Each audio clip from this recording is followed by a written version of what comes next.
What prompted the current CRL Rights Commission investigations on churches?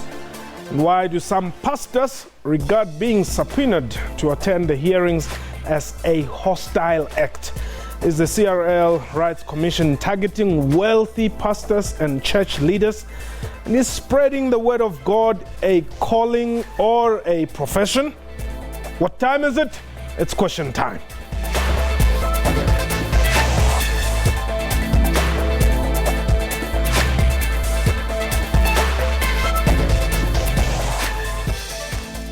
Hello and welcome to the show. My name is Mpho Tsedu.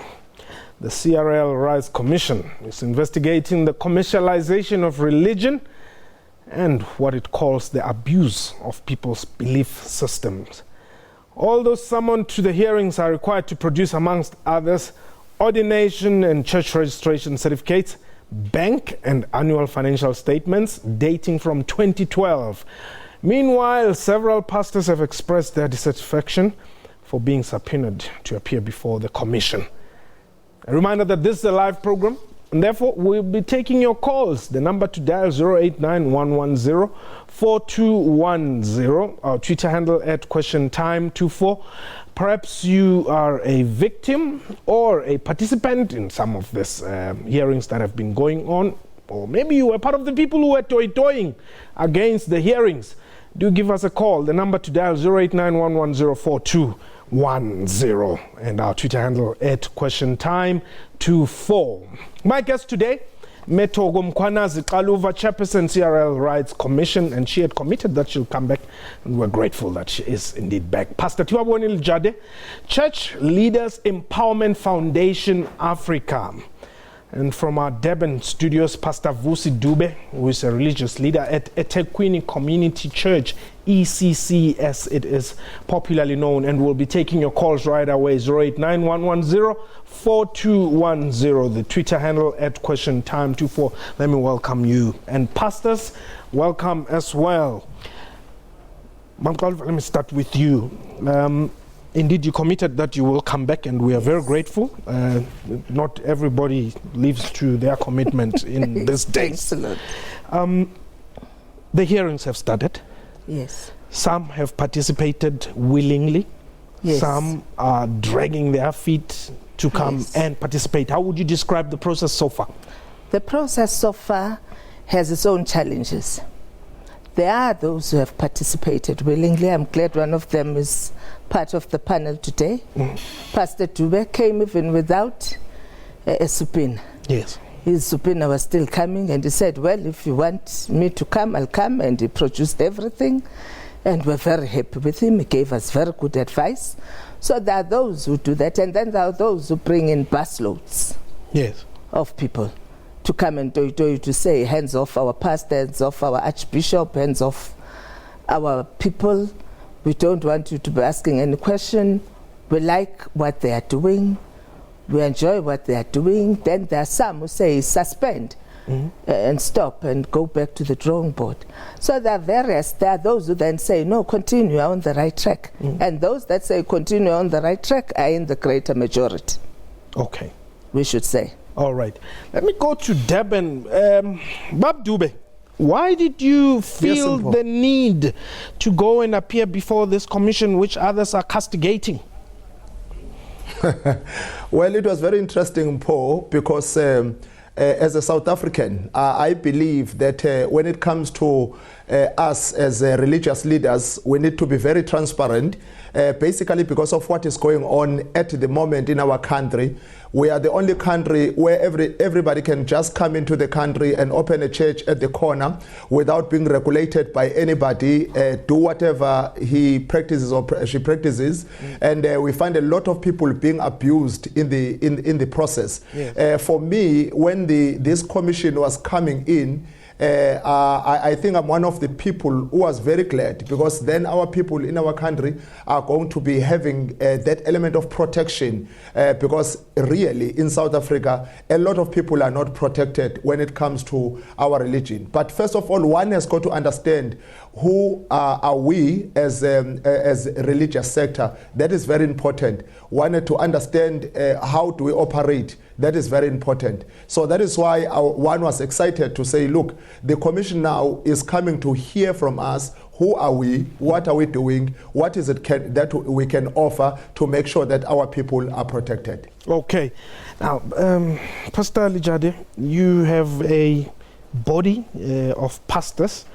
I don't know whether some of you have already appeared before the commission, but you sought a meeting. What is it? Are you trying to say we should not be summoned, or we should be summoned on our terms? Thank you, Mpo. The reason why we sought for a meeting with the CRL was that we've got an organization called Church Leaders Empowerment Foundation Africa, abbreviated CLEFA. Yes. And I happen to be the chairperson of that body. It's a body of pastors, mainly from the independent churches, and we meet regularly to address issues that are of common interest. But we felt that we shouldn't treat... Independent, you mean what is popularly known as Karakeza Bazalwane?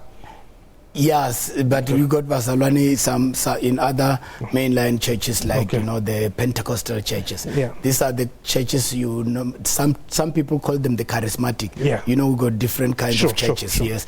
So we found that we don't necessarily have a body that represents our interests, although we've got a lot of Christian organization. Yeah. So we sought for a meeting with her and the organization, and they welcomed us. I think last Thursday we went there, and the purpose of our meeting was to get fresh information from themselves, not through the media. What is it that they expect from churches? What are the documents that we should have, so that we go back and tell our leaders? Because from the position of CLEFA, we do not see CRL as doing a work that is not acceptable. But our concern is just that maybe they're too late. They should have done this long ago, so that we know that church leaders are accountable.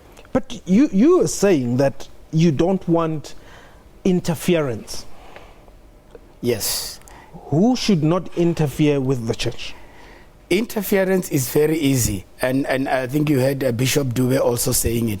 What we mean is that we do not have a problem if the CRL or government, its duty is to make sure that churches are registered properly. You will understand, and she will agree with me, there's no South African law that compels churches to be registered. Correct. So it means it's a voluntary thing. We've got so many churches that are not registered, and scrupulous pastors, and sorry to put it this way, some just come from outside the country, and tomorrow he was a thug there, tomorrow he's a bishop, and he called people, and people are vulnerable. If a person promised them that they'll get a job and whatever, you see adverts on the street poles. So we appreciate the work that they're doing. However, by regulating, we mean that churches should be registered properly as non-profit making organization or Section 21 company with no profit, and they must also practice basic principles of accounting. Okay, George, you are in Pretoria. Welcome.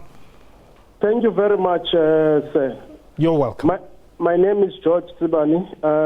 I'm working for an NGO called Imbumba Yamanyama, established in 1880 and launched in 1891. We had a very good session with traditional leaders and churches in the Eastern Cape to deal with issues that relate to spirituality, growth and development. Yes. I think the focus that we need to have in the country at this stage, we have huge unemployment in the country. We have desperate people and sick people. Yes. My proposal is that we rather focus on nation-building plan, which is a role model that we have developed with Imbumba Manyama and Congress of Traditional Leaders, which I think the church fraternity, particularly in the border region, actually have accepted. Okay. And I think the discussion that we have now, they tend to be more focused on what is negative about the pastors and what is negative about the country. But the main focus that we have, if you read the message by Mtsikane Kagaba, Zenibe Imbumba Yamanyama, it means unity in diversity. Okay. And it also means a two-way communication approach, which I think Imbumba Amanyama, and in partnership with you, we have written up more than 188 pages, which is a roadmap, which we think we can deal even with issues of xenophobia, as well as nation-building plan. I appeal to you and to the church fraternities that rather than looking at what I call special commercialization of the Word of God, we rather focus on how we can come together and deal with issues of nation-building plan, which is what Nzigane have said. George, let me thank you very much for that call and the call that came through on 0891104210. We're going to take a quick break. When we return, we'll continue this discussion. Please give us a call, especially if you were one of those who were toying some time earlier in the week. This is Question Time.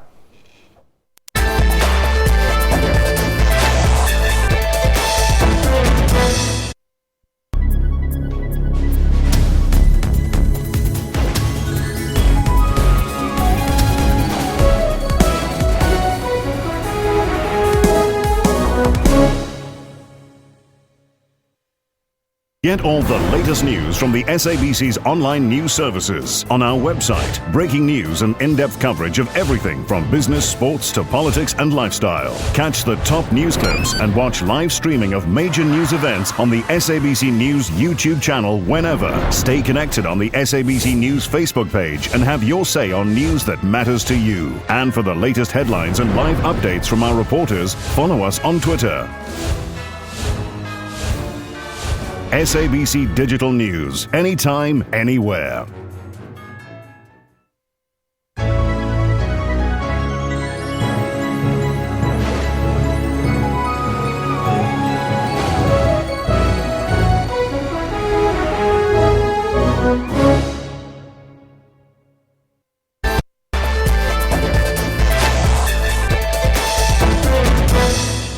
Welcome back. You're still watching Question Time. My guest today, Metogo Mkhwana-Sixaluva, chairperson of the CRL Rights Commission, Pastor Tiwabonile Jade, Church Leaders Empowerment Foundation Africa, and from our Durban studios, Pastor Vusi Dube. We've got Muzi. You are calling us from KZN. Welcome.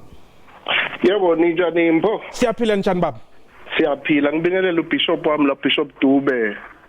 Kanye nomamthogo Mkhwanazi no Pastor Lutate. I-question yami ithi yes siyayibona i-commission, yes we think ukuthi it's a right platform to engage especially the so-called ghost churches esiwabonayo. Others today sesibona amasonto abazalwane badlisa utshani or petrol. We think that such commission will assist, but the question is what criteria are they using? Because we know what is South Africa, it's very huge.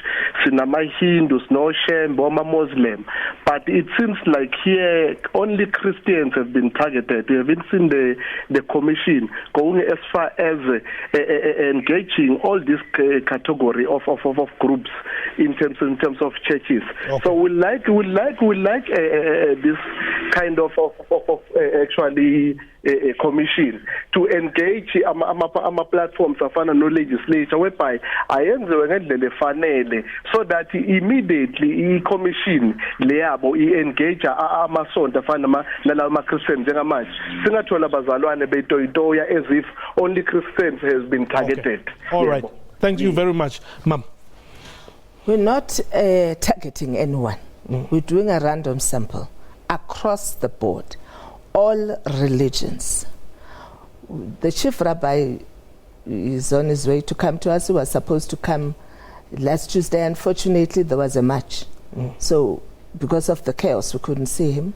The Islamic people are also part of it. The Rastafarians have been there. African religion, traditional healers, Baha'is, across the board. And we're saying it's not as if anyone is being targeted. It's what we call random sampling. Okay. Because there are so many churches, there are more churches than there would be anything else. But now, Ma'am, why are the likes of Mporo and Babuzondo and the grass and petrol men, why are they toying against you now? I think the challenge is people are not used to being accountable. People are not used to being transparent, as Pastor Dube was saying. That it's a matter of accountability and transparency and being held to reasonable asking. Because we're not asking them for their personal financial statements. We're not asking them for anything that shouldn't be public anyway. If we're asking you for your qualifications and who anointed you and those types of things, it should be easy to get there. If we're asking for financial statements, it's public funds. It probably may not be, eh? Bishop Mpanza, you are in KZN. Bishop Mpanza? Yes, sanibonani Bhuti, sanibonani Baba. Yebo. Yebo, ukhuluma no Bishop Mpanza from Pietermaritzburg Baba. Okay, Baba. Okokuqala Baba asilwi futhi asimelene necommission. Okay. Sicabanga ukuthi initiative right. Kodwa ngicabanga sengathi mhlambe indlela abaqale ngayo iqale yavele kwabonakala sengathi noma esho umama ukuthi abatargetanga Christians only kodwa kubonakala sengathi kutargetwe ama Christian. Okay. But ke sifuna ukusho ukuthi umsebenzi abawenza umuhle siyawuncoma. Okay. Kuhle kodwa nathi as abantu aba involved to this sibizwe sibe ingxenye ye commission. Lokho kuzokwenza ukuthi sazi ukuthi kudilwa nani. And number 2 kuzokwenza ukuthi abantu aba-responsible bazi ukuthi kumele ba-responde kanjani uma bebuzwa imibuzo. But angiboni isidingo sokuthi siteleke silwe uma ukuthi siyabizwa kuthiwa sizoba accountable because uma umuntu enza noma ikanjani engekho accountable kune possibility ukuthi abantu babe abused in the process. Okay. So sithi ke ayiqhubeke i-commission yenza umsebenzi wayo kodwa ke ayingatarget abantu abathile ikwenze nje across the board. As they have said, indeed, that they are consulting with anybody and everybody, all the role players. That is, the number to dial is 089-1104-210. Let's check out our tweets, see what the viewers are saying there, and perhaps they will also guide us. The Premier says, this is the Premier of Limpopo, Chupu Matabata, says, the process is not sustainable. Will they call the 2 ZCCs? What are the credentials of those summoning the church? Mam Alva will respond to that. Zintle Nosipo Peter says, thank you for this question. Indeed, 90% of churches are running business. SARS must tax them. Okay, and Kenneth Matiba, well, I guess they are sitting together there. He's the spokesperson of the Premier. Says the CRL must first register churches. This is not sustainable. They want someone ZCC. Will they? We will when we get to Limpopo. Okay. The issue of the Shembe Church, which people have raised, we all know they're in court over the leadership dispute. So we said we'll suspend that one until the court decides, because it's now sub judice as to who's the leader there. Okay. But what we're saying is we're looking at bigger churches, we're looking at smaller churches, we're looking at Rastafarians, we're looking at everybody. And we are saying we have the mandate. The Constitution, as a Chapter 9 institution, has given us the mandate. The CRL Rights Act has given us the mandate to do what we're currently doing. Okay. And while within the law, we show off that. Ms. Mkulu, you are in Soweto. Hi, I'm Paul. Yes, welcome. I think Umam Kalova, she's correct. In every society, there are regulations. If the churches are not regulated, it's a social behavior that can come with things that are negative. And the Christians currently are the ones that are opening churches everywhere, not Muslims, not Buddhists, not every other person. And in that particular practice, there are a lot of misdemeanors like the rape and the impregnation of churchgoers, the payment of money, the the people who are also flagrating laws of the government, some saying that they are healing HIV and AIDS, some saying that they are healing this and that and that and that.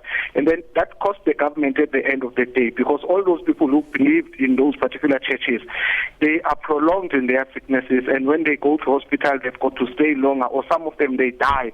And all that costs the state. So there should be regulation. Okay. It's not targeting Christians. This regulation must speak to all the churches. And we also see Islam in Europe, people, extremists that are bombing and killing people. So religion is also a danger in any society if it is not well regulated. Sure. So we say people must not look at Mekalova as an individual. She's representing the state, and they should support her and look at the state developing our country to the next level. Thank you. Thank you very much, Mr. Mkulu. Bab Dube, perhaps you are what in Chivenda they would call Mudabe. Mudabe is somebody who has been there. You know, so yes. What would you say to those pastors who are mobilizing the masses, you know, to against this commission at this present moment? Well, Mpo, one thing that I must say, we as a church, it's high time that we must come clean. You know, and there's no way that we are going to come clean if we are hiding, and we don't want to be realistic about what we are doing and let people know. We have been criticized so much as a church, especially the charismatic churches, because people don't understand us, who we are. But I was very glad to appear in the commission so that they understand who the charismatics are, that we are not the leftists or the rightists, but we are trying to bring the moral ethics of the country. We are trying to assist the government in many aspects where we realize, we are helping to fight crime, to fight the HIV and AIDS. But our section of charismatics, again, is full of controversy, because, you know, when people are made in churches to eat grass, drink petrol, not made to eat ARVs, believing in all these negative doctrines that are causing us to look like mad people, you know, and some people come to the commission and say, God has assigned me to tell people to drink petrol. Some people must be protected there. And if we are sitting as ministers in this country, who are born in this country, and looking at things like that, it shows that we are not interested in our people. We are interested in money, as people are saying. But the issue again of monies must be, it's not a secret that we are paying tithes, we are paying offerings. Well, people should be knowing what their money is doing, so that we don't live in the situation where people are thinking that we as charismatic pastors, we only go to church to ask for money to buy cars and to buy houses,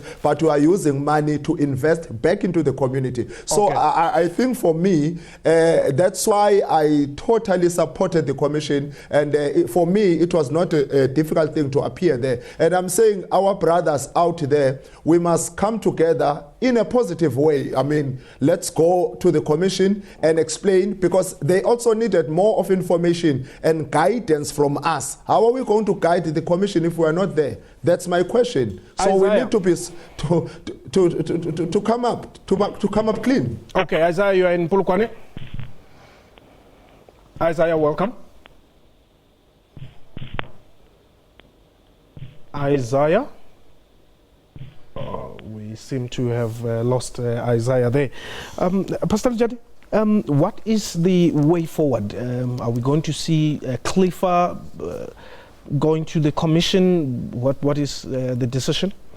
No, the purpose of Clifford is to create a body that is self-regulatory in nature. Like I said earlier, what we'll expect from CRL and the government is to ensure that the churches are registered properly, and I think Mekalova can take it back to Parliament that please make sure that churches are registered properly. Number two, that we adhere to basic principles of accounting. In other words, our books must be clean. However, that's how far the government should go. You know, in church history, what the Roman government did by starting to regulate the church and telling the church what not to do, what not. That is a job that we ourselves as Christians must regulate ourselves, and the government must back us in that. For example, the example that Bishop Dube gave, when a young man comes from outside the country, that young man should sit in front of a council of church elders in South Africa who will interview where do you come from, who are your principals, whether you're coming from Nigeria and whatever.